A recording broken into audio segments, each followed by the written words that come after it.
اعوذ باللہ من الشیطان الرجیم بسم اللہ الرحمن الرحیم سبحانک لا علم لنا الا ما علمتنا انک انت العلیم الحکیم۔ یہ میراث کا تیسرا سبق ہے جس کا عنوان ہے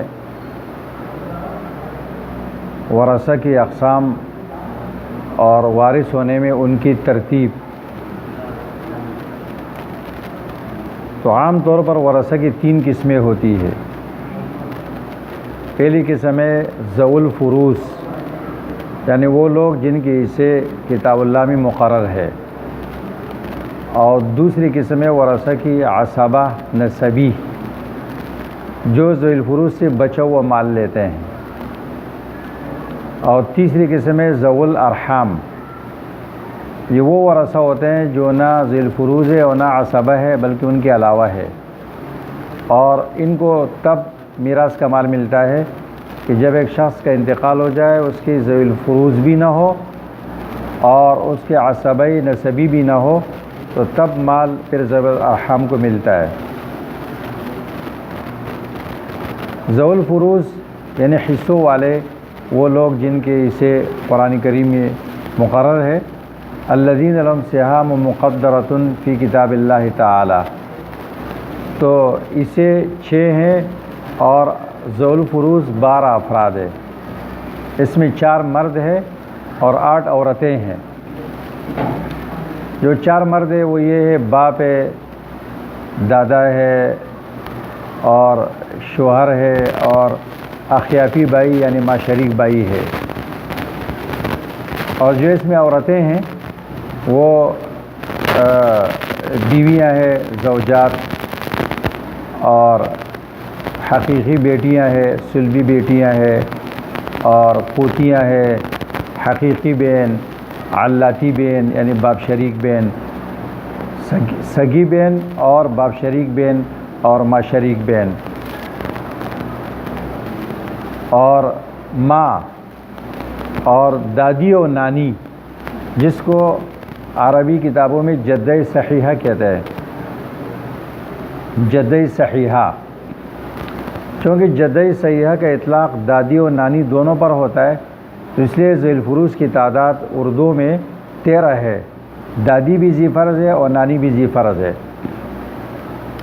ان کے حصے چونکہ قطعی و یقینی ہے، اس لیے سب سے پہلے ان کو حصے دیے جائیں گے، اور اللہ تبارک و تعالیٰ نے ان کی یہ حصے خود بیان فرمائے ہیں، اور یہ وہ لوگ ہیں کہ خطرہ تھا کہ ان کو حصے نہ دیے جائے، تو اس لیے اللہ تبارک و تعالیٰ نے ان کے حصے خود بیان کیے ہیں۔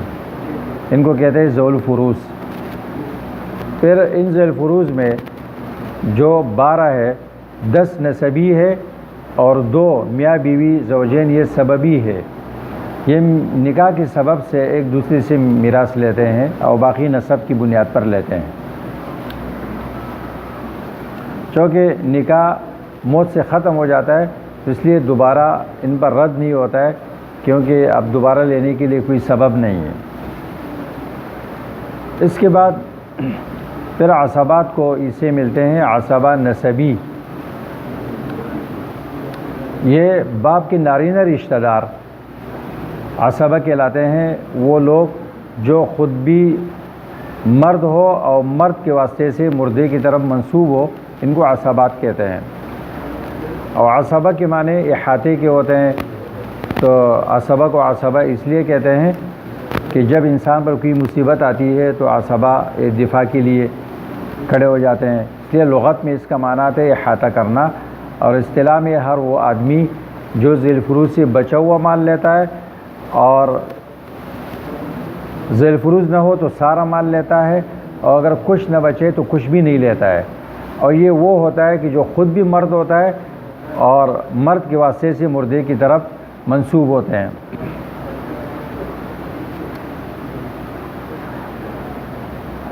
اس کی 4 قسمیں ہیں۔ پہلی قسم ہے مردے کا جز میت، یعنی بیٹا، پھر اس کا پوتا، پڑ پوتا، سکڑ پوتا، لکڑ پوتا، اولاد در اولاد، یہ سب سے پہلی قسم ہے۔ ان کے ہوتے ہوئے باقی اقسام وارث نہیں ہوں گے۔ دوسری قسم ہے اصلی میت، باپ، دادا، پردادا، سکڑدادا، لکڑدادا، اوپر تک، جتنے اوپر تک چلا جائے. تو جب بیٹا موجود ہے تو باپ عصبہ نہیں بن سکتا ہے. باپ کو بطور فرض ملتا ہے چٹ حصہ، لیکن وہ عصبہ نہیں بن سکتا ہے. تیسری قسم ہے مردے کے باپ کا جز، یعنی بھائی، بھتیجا اور پھر آگے ان کی اولاد. اور چوتھی قسم ہے مردے کے دادے کا جز، چاچا، پھر چاچا زاد، پھر ان کی اولاد. تو ان کے وارث ہونے میں ترتیب یہ ہے کہ سب سے پہلے قسم اول جز میت مقدم ہے، اور پھر دوسری قسم ہے، اور پھر تیسری ہے، پھر چوتھی قسم ہے. پہلی قسم کا نام ہے بنوت، وہ مقدم ہے بنوت ابوت پر، اور وہ مقدم ہے اخوت پر، اور وہ مقدم ہے عمومت پر. یعنی پہلے بیٹا ہے، بیٹے کی موجودگی میں باپ عصبہ نہیں بن سکتا ہے، باپ کی موجودگی میں بھائی نہیں بن سکتا ہے، اور بھائی کی موجودگی میں چچا نہیں بن سکتا ہے. ان کے وارث ہونے کی دلیل قرآن کریم میں ہے، یوصیکم اللہ فی اولادکم للذکر مثل حظ الانثیین. اور حدیث میں ارشاد ہے، مسلم شریف کی کتاب الفرائض کی حدیث ہے، اور دوسرے صحاح میں یہ حدیث موجود ہے کہ اللہ کے رسول صلی اللہ علیہ وسلم نے ارشاد فرمایا، الحق الفرائض باہلھا فما بقی فهو لاولی رجل ذکر.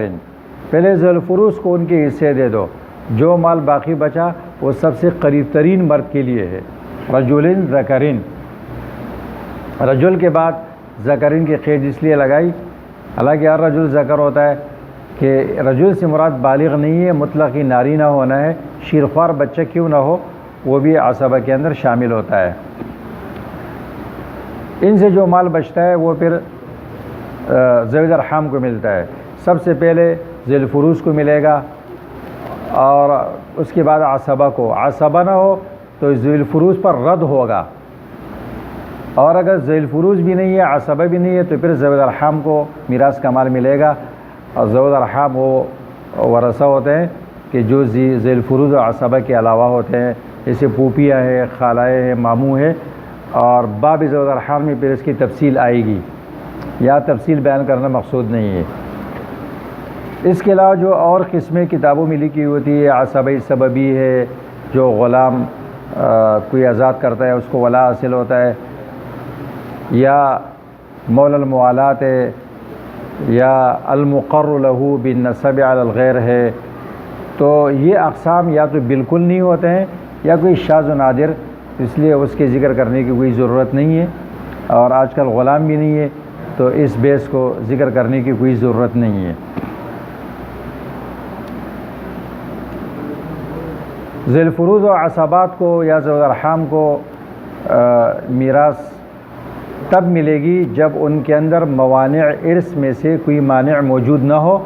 لہذا آئندہ درس میں موانع ارث کا بیان کیا جائے گا.